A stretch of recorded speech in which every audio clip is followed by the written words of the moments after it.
So thank you very much for welcoming us on the stage. We will present in English because we only have 50% English Czech proficiency in our couple here with Bernie. So we will actually try to a little bit take it in English then in this case.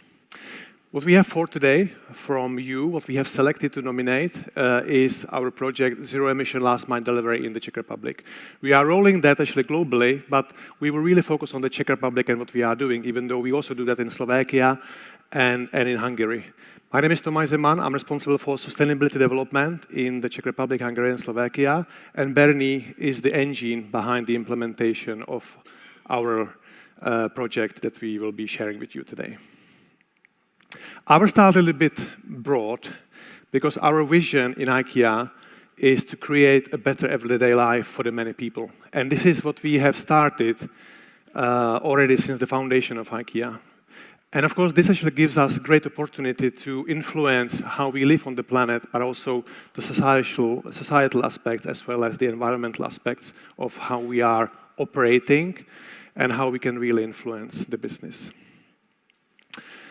We see different macro trends around the world, but we definitely see these three global challenges, which is the climate crisis, which is the increasing inequality, and it is also unsustainable consumption. And we try to actually address that in our strategy, which in very small, let's say, touch, and in a nutshell, is to create healthy, sustainable living, so to actually offer products and solutions which are sustainable, but also to look into circularity. I'm very glad what Decathlon was sharing because we are also offering something similar for our furniture under the program Second Life of Furniture, as well as the climate and nature. How do we reduce CO2 emissions through our operations, and also biodiversity. And of course, not to forget the last one, fair and equal. How do we support the society throughout our operations? Zoom in on the topic for today. The climate footprint that we have in our operations and the circle of influence, what we can do in this. The biggest part is the supply chain, is the materials, it is the food ingredients. The materials as such stand for approximately 50% of our CO2 emissions. We have a lot of activities how to change that. We will not talk about it today, but we are actually focusing on that very much, from wood to plastic to metal to textiles, everywhere. What we will focus on today is the customer interaction, which represents a smaller part, but of course, important part. It is the retail operations, how do we operate our units, but the topic of today is the home delivery. How do we supply the last mile from our units, distribution centers, and especially our stores? How do we supply when you order your products online?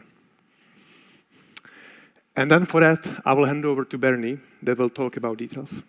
Thank you, Tomáš. Thank you very much. I really like you call me the engine. I like myself to call like a mother of the love child of sustainability and logistics. What problem we try to really fix with this initiative to replace all the vehicles that are working for us to deliver the goods for the customers? We conducted a study with Accenture, with DHL as a cross-sectoral collaboration, and we found out if the e-commerce trend is going to continue grow like this, then we will have 60% more light commercial vehicles, meaning these 3.5 tons vans on the streets. Can I ask, please, raise your hand if you came by car today? And how many of you stuck in traffic? Please raise your hand again. Okay, so this 61% of additional emission we will get is one part of the problem, and it will be just by 2030 if we remain on the same trend, if we will have that more cars on the streets. And then the other part of the problem is we will stuck in the congestion all the time. It means like in 10-kilometer distance, 5 minutes more. And you multiply it in your life and you waste half of your life in the car waiting for move.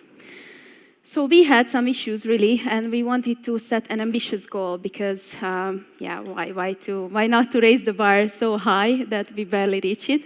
So we technically identified that 10% might be a good start. We started in 2021, this project, and as a beginning, we wanted to cover the Prague market. And then once we saw that this is really possible, then we wanted to move forward to the 100% and get close to all the Czech customers in the countryside, in every city. Of course, there were some enablers on the way. One of the enablers was definitely a strong partnership. So we had a wonderful transport company who were really committed from the very first day. And the other thing, which was really helping us, our expansion ambition. Because one thing that we really understood that electric car will, or at this moment, not replaceable on one-on-one portion with a diesel car. Like, just as a reference, we had 450 kilometer range for the diesel car, and for the electric one, it was in the beginning 120. And the first word that I learned when I moved to Czech Republic was zima. And zima was super important to us because these cars are not really doing well in the winter. So we ended up actually only doing 80 kilometers range with the first generation electric cars we had. Of course, the situation got much better, innovation got much more stronger, and we have now the second and third generation of these cars, which can even do 280, 350 kilometers, which is already wonderful, but still you feel that it's very far from 450. So there were some enablers. We understood as well that if we want to grow closer to the customers in the countryside, we also can kind of connect it with the availability that we have now in the cars, with the range that we have, and with the payload. Oh, sorry, I am being a bit too fast. I wanted to highlight here that as of today, we are serving our customers in these areas, which I circled: Liberec, Hradec Králové, Ústí nad Labem, and many more. And a fun fact, we started in Liberec. And why? Because there is Ještěd there. And not only we love to hike, but we also wanted to test and try our electric vehicles in the, let's say, most difficult environment. So we sent the first electric cars to Liberec to really see if we can serve the customers with electric cars only there. And then it was a successful pilot. So then we continued with all the other cities. And we are ahead of go to Olomouc, Zlín, and Jihlava actually in the next weeks. And then, of course, we had many obstacles. As I said, like, these cars were not comparable to the diesel cars at all 5 years ago. And I can tell you in 2018, when we first tested Nissan, a Nissan electric car, we couldn't even come from Brno to Prague. So it was a long journey. Also, the upfront cost to mention, we really love operational leasing. I don't know if there is anyone here, but we love you.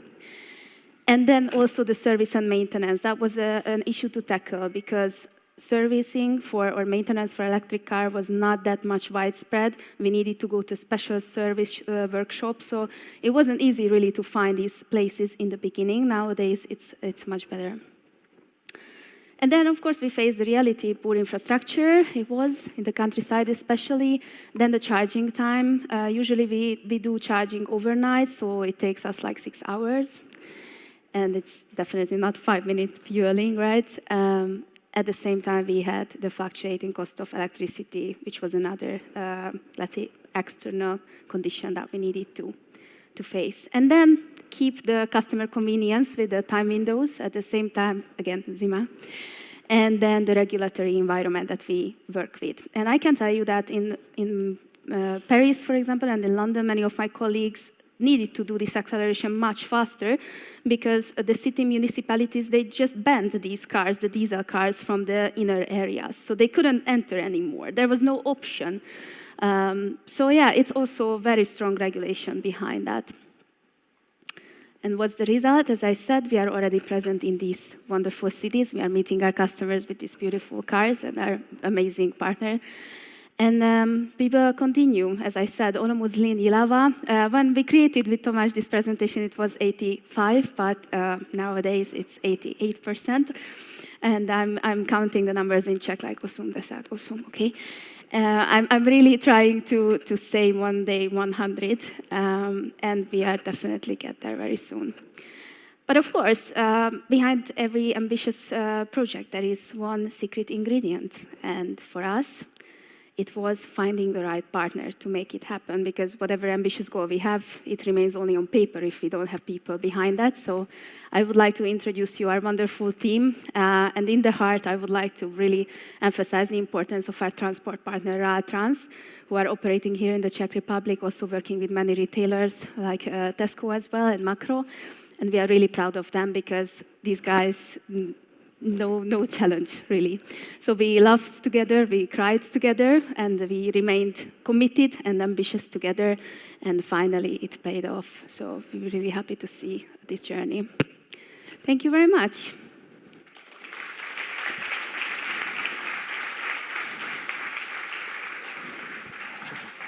Thank you very much also for a very extraordinary presentation. I enjoyed very much that you had an analytical background, you put down your objectives, obstacles, results, perfect. Now, let's say if anyone from our group here has any question, so please don't hesitate to give some. If we have some time, I would like to ask you what's your attitude to the energy suppliers. Do you select your electricity suppliers by carbon footprint or something like this? We select. We run a regular tender, but we actually have a long partnership with our electricity suppliers. So we actually do that. The question, if we look into the footprint of their operations, on the way how they do things, we don't do that maybe in so much details. It could be actually perhaps the next steps. But we have a strong partnership, and we also, of course, work with the green certificates overall. Yeah, okay. Time's gone. Thank you very much. Thank you. Thank you so much. Bernadette Majdanič a Tomáš Zeman ze společnosti IKEA. Díky.